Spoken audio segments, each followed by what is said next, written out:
Ortho Ayurvedic oil and capsule. अब दर्द भी घुटने टेकेगा।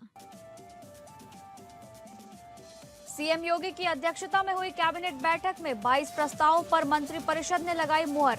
शिक्षा मित्रों का मानदेय 18,000 रुपए और अंशकालिक अनुदेशकों का मानदेय 17,000 रुपए करने को मिली मंजूरी। वहीं ट्रिपल पी मॉडल पर आधुनिक बस अड्डों के निर्माण का रास्ता साफ।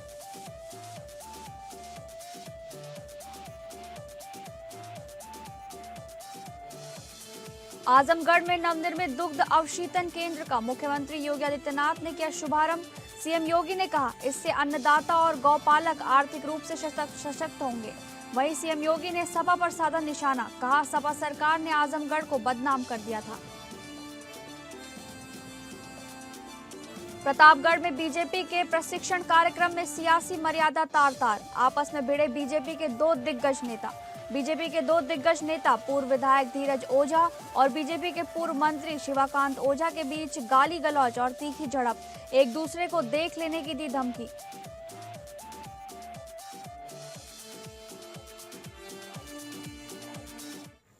नमस्कार, आप सभी का स्वागत है इस बुलेटिन में। मैं हूं आपके साथ शालिनी राणा।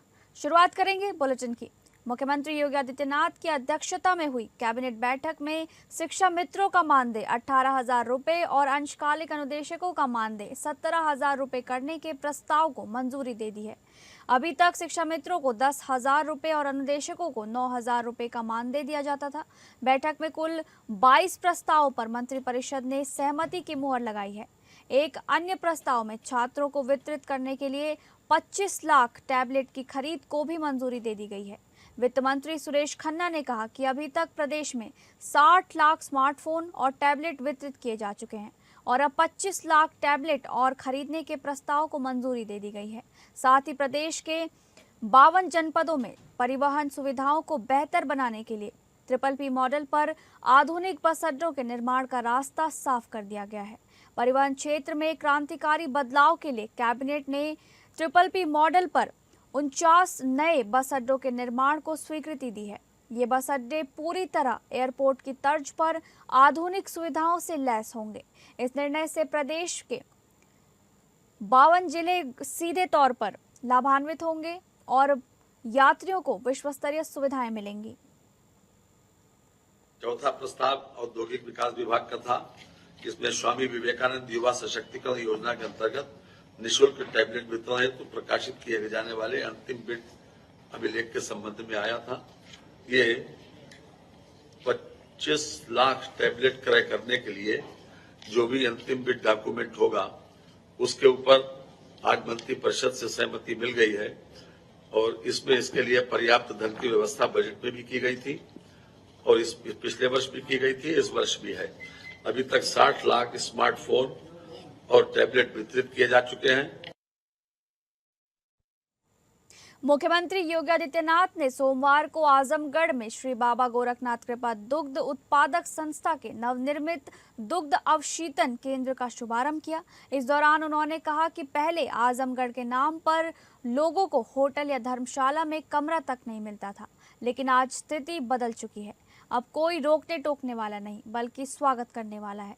उन्होंने अयोध्या में भगवान श्री राम के भव्य मंदिर निर्माण का उल्लेख करते हुए पूछा कि क्या ये कार्य पूर्व की सरकारें कर पाती जो राम भक्तों पर गोली चलाने का काम करती थी। मुख्यमंत्री ने डबल इंजन सरकार की नीतियों और प्रधानमंत्री नरेंद्र मोदी के नेतृत्व में हुए बदलावों का जिक्र करते हुए उत्तर प्रदेश को विकास, सम्मान और आस्था के नए दौर का प्रतीक बताया। समाजवादी पार्टी पर उन्होंने कड़ा प्रहार करते हुए कहा कि सफाई तक विकास कार्य को सीमित रखने वाली इस पार्टी को आजमगढ़ नहीं दिखाई देता, जो बार बार उसके प्रत्याशी को जिताता है। सीएम योगी ने आगे कहा कि मिल्क प्रोड्यूसर कंपनी के अध्यक्ष नीरज तथा उससे जुड़ी 56,000 से अधिक वाहनों का हृदय से अभिनंदन करता हूं कि उन्होंने वो कर दिखाया जो दूसरों के लिए असंभव प्रतीत होता है। जब एक महिला आत्मनिर्भर बनती है तो पूरा परिवार आत्मनिर्भर होता है और ऐसे ही आत्मनिर्भर परिवार समाज की मजबूत कड़ी बनते हैं। जब ये कड़ियां आपस में जुड़ती हैं तो राष्ट्र निर्माण की मजबूत नींव तैयार होती है और विकसित भारत का सपना साकार होता है। आज ऐसे प्रोड्यूसर मॉडल और महिलाओं का आत्मनिर्भर बनना अत्यंत आवश्यक है और इसी प्रेरक परिवर्तन को अपनी आंखों से देखने के लिए मैं आज विशेष रूप से आजमगढ़ आया हूँ। आजमगढ़ की जब हम बात करते हैं तो आजमगढ़ ऋषि मुनियों की तपस्या की भूमि रही है। तत्व चिंतकों, विचारकों और देश के स्वाधीनता आंदोलन की भी एक महत्वपूर्ण भूमि के रूप में आजमगढ़ का अपना महत्व रहा है। याद करिए, वीर कुंवर सिंह ने भी इसी आजमगढ़ की धरती को अपने शौर्य के लोहे से तप्त करते हुए फिरंगियों को भागने के लिए मजबूर किया था। वह धरती आजमगढ़ की ही धरती है और ये हमारा सौभाग्य है। मैं आजमगढ़ से मुख्यमंत्री बनने के बाद नहीं जुड़ा हूं, मुख्यमंत्री बनने के बहुत पहले से मैं आजमगढ़ से जुड़ा रहा हूं और इसीलिए आजमगढ़ के विकास की बात जब आती है तो हम लोगों ने, भले ही आपने मुख्यमंत्री दिए होंगे लेकिन उन लोगों ने आपके यहां काम नहीं किया होगा, लेकिन डबल इंजन की भारतीय जनता पार्टी की सरकार ने प्रधानमंत्री मोदी जी के नेतृत्व में आजमगढ़ के विकास के लिए जो कार्य किया वह किसी ने नहीं किया। उत्तर प्रदेश के आबकारी विभाग ने वित्तीय वर्ष 2025-26 में सफलता की नई कहानी लिखी है। मुख्यमंत्री योगी आदित्यनाथ के $1 ट्रिलियन इकोनॉमी के विजन को साकार करने में विभाग ने न केवल रिकॉर्ड तोड़ राजस्व अर्जित किया है, बल्कि प्रदेश को एथनॉल और निवेश के केंद्र के रूप में भी स्थापित किया है। राजधानी लखनऊ में आबकारी मंत्री नितिन अग्रवाल ने जानकारी देते हुए बताया कि विभाग ने वर्ष 2025-26 में कुल 57,722.26 करोड़ का राजस्व अर्जित किया है। ये विभाग के इतिहास में अब तक का सर्वाधिक वार्षिक राजस्व है। पिछले वर्ष 2024-25 के 52,573.07 करोड़ की तुलना में इस बार 5,149.19 करोड़ यानी 9.79% की वृद्धि दर्ज की गई है। आगामी वर्ष 2026-27 के लिए 71,278 करोड़ का महत्वाकांक्षी लक्ष्य निर्धारित किया गया है। आबकारी मंत्री ने कहा कि प्रदेश में पावर, अल्कोहल, एथनॉल के उत्पादन और निर्यात में निरंतर वृद्धि हो रही है, जिससे पर्यावरण संरक्षण और किसानों की आय में सुधार हो रहा है। इसके साथ ही औद्योगिक विकास के मोर्चे पर आबकारी विभाग ने भारी निवेश आकर्षित किया है। मंत्री नितिन अग्रवाल ने बताया कि विभिन्न निवेशकों के साथ कुल 40,000 करोड़ रुपए के भी अधिक के समझौते किए गए हैं। इन परियोजनाओं से लगभग 49,368 लोगों को रोजगार के अवसर मिलेंगे। साथ ही मंत्री ने जानकारी दी कि 7,747.45 करोड़ के 26 projects ground breaking ceremony GBC के लिए पूरी तैयार है।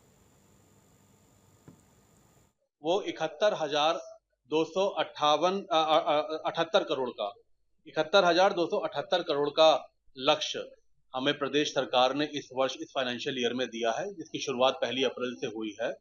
हम कोशिश करेंगे कि जो लक्ष्य हमें दिया गया है उस लक्ष्य के अगेंस्ट हम उसको अचीव करें।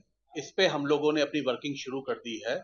अब देखते हैं कि जब फाइनेंशियल ईयर खत्म होगा तो कितना लक्ष्य हम लोग अचीव कर पाएंगे, लेकिन प्रयास रहेगा कि जो लक्ष्य निर्धारित है उस लक्ष्य को हम लोग अचीव करें। 70,278 करोड़ का लक्ष्य उत्तर प्रदेश सरकार में विभाग को मिला है, जिसपे हम लोगों ने काम करना शुरू कर दिया। प्रतापगढ़ में कार्यक्रम के दौरान बीजेपी के 2 दिग्गज नेता, पूर्व विधायक धीरज ओझा और बीजेपी के पूर्व मंत्री शिवाकांत ओझा के बीच गाली गलौज और तीखी झड़प हुई है, जिसका वीडियो सोशल मीडिया पर वायरल हो रहा है। गाली गलौज करते हुए एक दूसरे को नेता के समर्थक आपस में भिड़ गए, जहां दोनों नेताओं के समर्थकों में तीखी झड़प भी हुई। बीजेपी के प्रशिक्षण कार्यक्रम में सियासी मर्यादा तार तार हो गई। एक दूसरे नेता को देख लेने की धमकी दी गई है।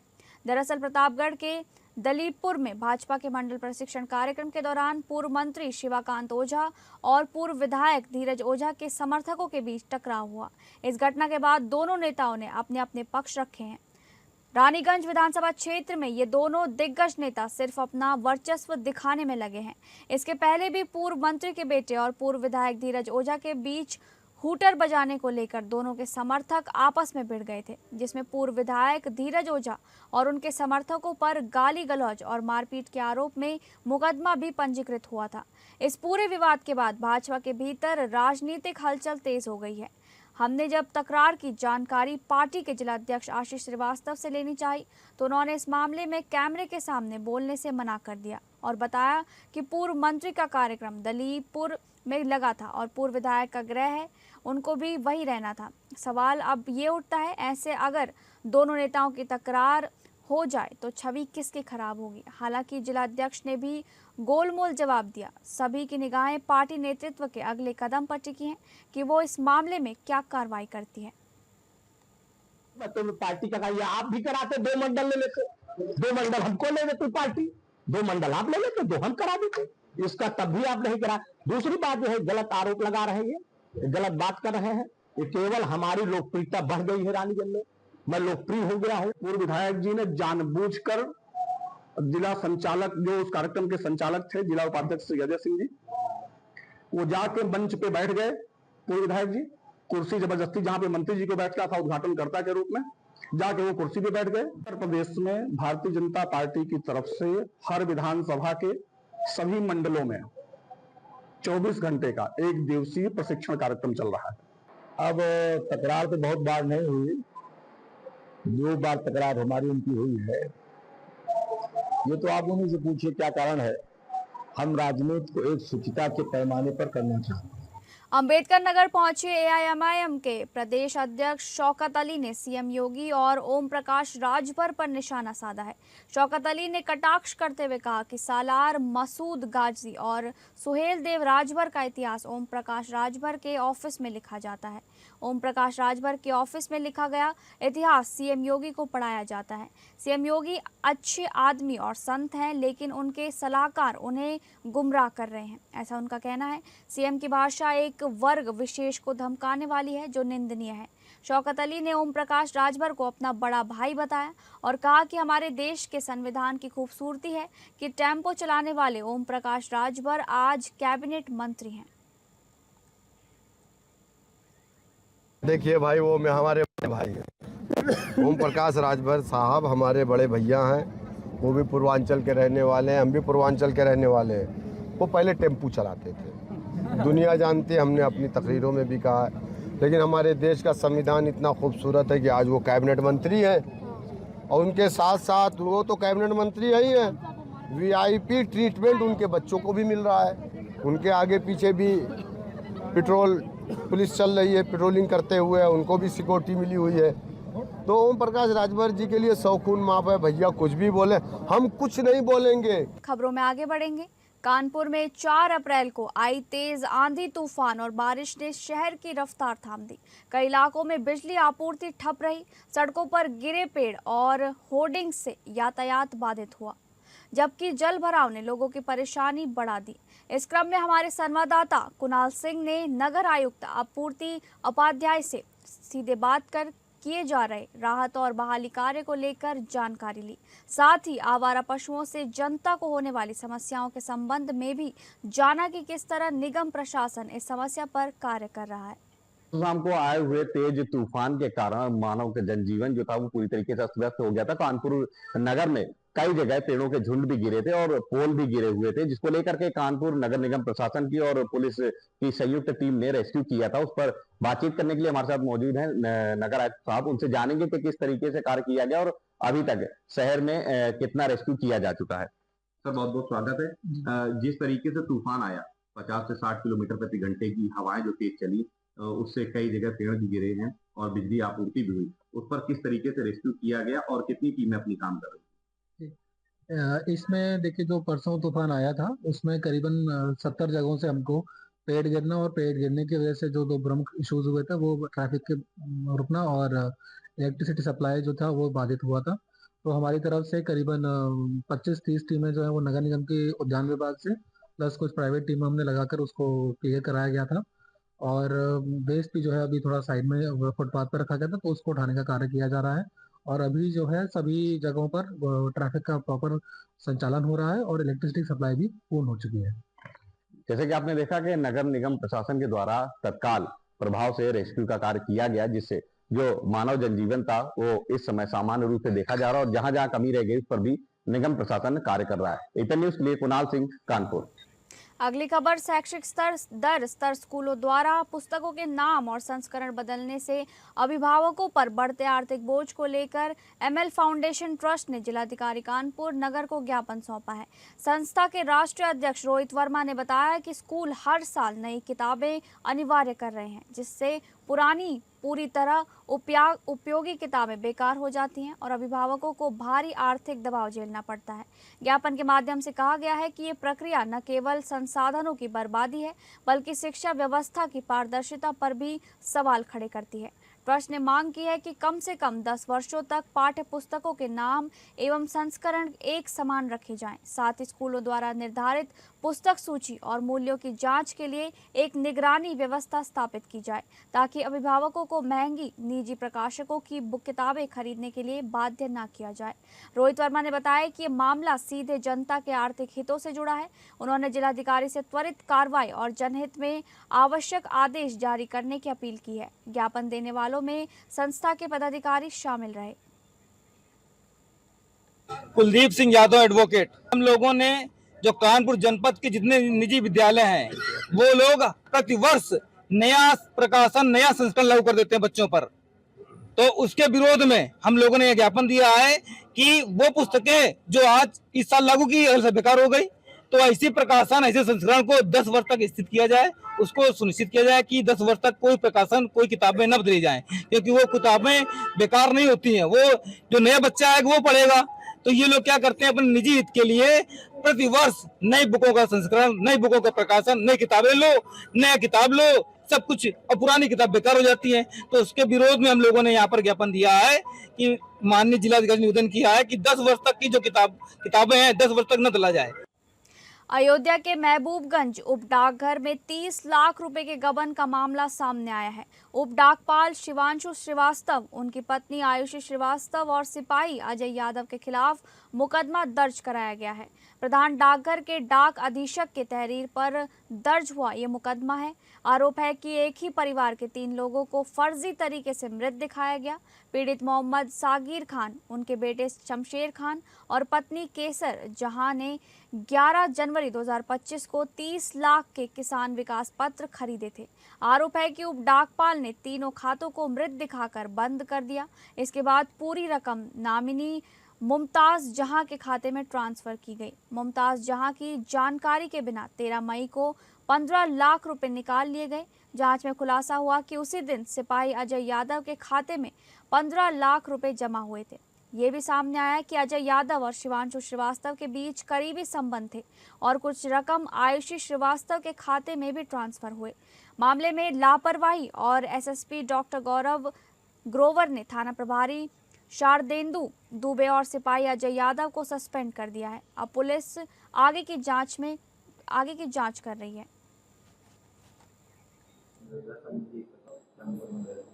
देखिए, यहाँ पर पुलिस ऑफिस में जन सुनवाई में कुछ दिन पूर्व डाक विभाग के अधिकारियों द्वारा एक प्रार्थना पत्र दिया गया था, जिसमें वर्णित किया गया था कि उन्हीं के ही एक वर्तमान कर्मचारी द्वारा उन्हीं के विभाग के एक रिटायर्ड कर्मचारी को मृत दिखाते हुए उसके फंड के जो पैसा है उसका गबन किया गया है। इस संबंध में जांच एसपी रूरल महोदय को दी गई थी, जिनके द्वारा गहन जांच के उपरांत ये पाया गया कि इस तरह की घटना सत्य हुई है, जिसके आधार पर थाना गोसाईगंज पर मुकदमा पंजीकृत कर लिया गया है। उत्तर प्रदेश के हमीरपुर जिले में शासन के निर्देशों पर ओवरलोडिंग और अवैध परिवहन के खिलाफ कार्यवाही की जा रही है। सदर एसडीएम केडी शर्मा ने ओवरलोडिंग और अवैध परिवहन के खिलाफ अभियान चलाकर 2 ट्रकों को पकड़कर सीज किया है। चेकिंग के दौरान ये ट्रक बिना रॉयल्टी और बिना नंबर प्लेट के परिवहन कर रहे थे। एसडीएम की कार्रवाई से ट्रक मालिकों में हड़कंप मचा हुआ है। एसडीएम ने कार्यवाही के लिए पकड़े गए दोनों ट्रकों को सदर कोतवाली के सुपुर्द किया है और खनन कार्रवाई के लिए खनिज विभाग को सूचित किया है। एसडीएम सदर ने बताया कि अवैध परिवहन और अवैध खनन के खिलाफ जिलाधिकारी के निर्देशों पर बराबर कार्रवाई की जा रही है, जिससे इन लोगों पर अंकुश लगाया जा सके। भ्रमण में तो 2 ट्रकें मिली हैं। एक ट्रक में नंबर आगे पीछे भी नहीं है और दोनों में रॉयल्टी नहीं है। दोनों ट्रकों को पकड़ करके थाने कोतवाली सुपुर्द कर दिया गया है और खनन अधिकारी को बता दिया गया है दिन में आकर के जो भी विधिक कार्रवाई होगी तो कार्रवाई की जाए। जिलाधिकारी महोदय के आदेश से कार्रवाई लगातार चल रही है और हमारे नए कप्तान साहब आए हैं। कार्रवाई तेजी से चल रही है। प्रयास ये किया जा रहा है कि अवैध परिवहन को, अवैध खनन को अधिक से अधिक रोका जाए, न होने पाए, ये हमारा प्रयास है। कानपुर के बर्रा 6 निवासी एक विवाहित महिला ने पुलिस आयुक्त को शिकायत देकर कुछ लोगों पर गंभीर आरोप लगाए हैं। नीरज सोनी ने एवाई सर्विस प्राइवेट लिमिटेड के निदेशक अनिल कुमार और उनके भाई सुनील कुमार पर पति को नौकरी से हटाने की धमकी देकर अवैध संबंध बनाने का दबाव बनाने का आरोप लगाया है। पीड़िता के अनुसार 1 अप्रैल की रात करीब 11:30 बजे नोवेल्टी होटल के रेस्टोरेंट में नशे की हालत में सुनील कुमार ने उसके साथ अश्लील हरकतें की और विरोध करने पर गाली गलौज कर दी। अगले दिन 2 अप्रैल को आरोपी ने उनके पति के कार्यालय पहुंचकर लाइसेंस से रिवॉल्वर तानते हुए जान से मारने की धमकी दी। महिला का आरोप है कि आरोपियों ने खुद को एसएन पान मसाला और कुरेले ग्रुप से जुड़ा बताते हुए राजनीतिक पहुंच का डर दिखाया। वहीं पीड़िता के अधिवक्ता आलोक मिश्रा को भी कंपनी के अकाउंटेंट ऋषभ कुमार झा द्वारा फोन कर केस न लड़ने की धमकी दी। पीड़िता ने अनिल कुमार, सुनील कुमार, मनोज कुमार और ऋषभ कुमार झा के खिलाफ थाना अनवरगंज में एफआईआर दर्ज कर कार्रवाई तथा परिवार और अधिवक्ता की सुरक्षा की मांग की है। सर, मेरा नाम धर्मेंद्र सोनी है और मैं कानपुर में रहता हूं, बर्रा में। मैं पिछले 9 साल से अनिल कुमार, जो कि SNK पान मसाला में पार्टनर और उसके ठेकेदार हैं, मैं उनके यहाँ 9 साल से काम करता हूँ। उनका होटल बिजनेस है, उनके 4-5 होटल मैं संभालता हूँ। सर, मैं हमारी एक फंक्शन था होटल नोवेल्टी में, जिसको हम और हमारे सभी लोग मना रहे थे। इनका छोटा भाई आया रात को 11:30 बजे दारू पी के और हमारे जितनी भी लेडीज़ थी उनकी तरफ बुरी तरह घूरने लगा और बाद में गंदी गंदी गालियां दे के गया और मेरी पत्नी को ये लोग टारगेट करते हैं। आई हूँ अपनी एप्लीकेशन लेके और मेरे पति जहाँ काम करते हैं होटल नोवेल्टी SNK ग्रुप और में जो पार्टनर हैं अनिल कुमार, उनका जो छोटा भाई है उसने मेरे साथ वहाँ होटल नोवेल्टी में हमने बच्चे की जो पार्टी रखी थी उसमें आकर उसने मुझसे बहुत बदतमीजी की है। झांसी में 5 दिन से लापता एक किशोरी का शव संदिग्ध हालात में कुएं से बरामद हुआ है। शव की हालत ने कई गंभीर सवाल खड़े कर दिए हैं। परिजनों ने साफ तौर पर हत्या की आशंका जताई है। आखिर ये हादसा हुआ कैसे या फिर सुनियोजित साजिश थी? फिलहाल पुलिस हर एंगल से इस की जांच में जुटी हुई है। दरअसल झांसी के उल्दन थाना क्षेत्र के ग्राम निमोनी में उस वक्त सनसनी फैल गई जब 5 दिन से लापता एक किशोरी का शव गांव में एक कुएं से मिला। मृतका की पहचान हर्षिता आर्य के रूप में हुई है। सूचना मिलते ही पुलिस मौके पर पहुंची और स्थानीय लोगों की मदद से शव को कुएं से बाहर निकलवाया गया, लेकिन शव की हालत ने पूरे मामले को और ज्यादा रहस्यमय बना दिया है। बताया जा रहा है कि किशोरी का मुंह बंधा हुआ था और शरीर के कुछ कपड़े भी गायब बताए जा रहे हैं। इन परिस्थितियों को देखते हुए परिजनों ने हत्या की आशंका जताई है। मौके पर पहुंचे उल्दन थाना प्रभारी ने पुलिस बल के साथ जांच शुरू कर दी है। घटनास्थल का बारीकी से निरीक्षण किया जा रहा है। हमारे यहाँ 2 तारीख को एक लड़की की मिसिंग गुमशुदा की रिपोर्ट दर्ज हुई थी, जो हर्षिता आर्य के नाम से थी। अभी एक कुएं में बॉडी मिली है जिसकी शिनाख्त हुई है, उसी हर्षिता आर्य के रूप में हुई। पुलिस द्वारा जांच की जा रही थी, लगातार पुलिस आ रही थी और इन्वेस्टिगेशन भी कर रही थी, लेकिन वो कुछ सुराग नहीं मिल पा रहा था। बॉडी का मुंह बंधा हुआ है और नीचे से भी कपड़े नहीं है, तो ये लग रहा है कि हत्या की आशंका है, किसी ने मर्डर करके और कुएं में फेंका है। बरेली जनपद के थाना सुभाष नगर, कैंट और इज्जत नगर क्षेत्रों में लगातार हो रही छिनैती की घटनाओं का पुलिस ने खुलासा करते हुए एक शातिर बदमाश को मुठभेड़ के दौरान गिरफ्तार कर लिया है। आरोपी के दोनों पैरों में गोली लग गई है, जिसे उपचार के लिए जिला अस्पताल भेजा गया है। पुलिस के अनुसार 12 और 13 मार्च को इज्जत नगर, कैंट और सुभाष नगर क्षेत्रों में बाइक सवार बदमाशों ने महिलाओं से पर्स, मोबाइल फोन और हैंडबैग छीनने की घटनाएं की थी। इन मामलों में अलग अलग मुकदमे दर्ज कर पुलिस टीमें जांच में जुटी हुई हैं। मंगलवार सुबह करीब 4 बजे सुभाष नगर पुलिस को सूचना मिली कि एक बदमाश बाइक से करगैना चौकी क्षेत्र में वारदात की फिराक में घूम रहा है। सूचना पर पुलिस ने फतेहपुर रोड इटोवा मोड़ पर घेराबंदी की। खुद को घिरता देख बदमाश ने पुलिस पर फायरिंग कर दी। जवाबी कार्रवाई में पुलिस ने आत्मरक्षा में फायरिंग की, जिसमें बदमाश के पैरों में गोली लग गई। पकड़े गए आरोपी ने अपना नाम संजय उर्फ संजू उर्फ रघु बताया है। पूछताछ में उसने अपने साथी अमित के साथ मिलकर छिनैती की घटनाएं करना स्वीकार किया है। पुलिस उसके फरार साथी की तलाश में भी जुटी हुई है।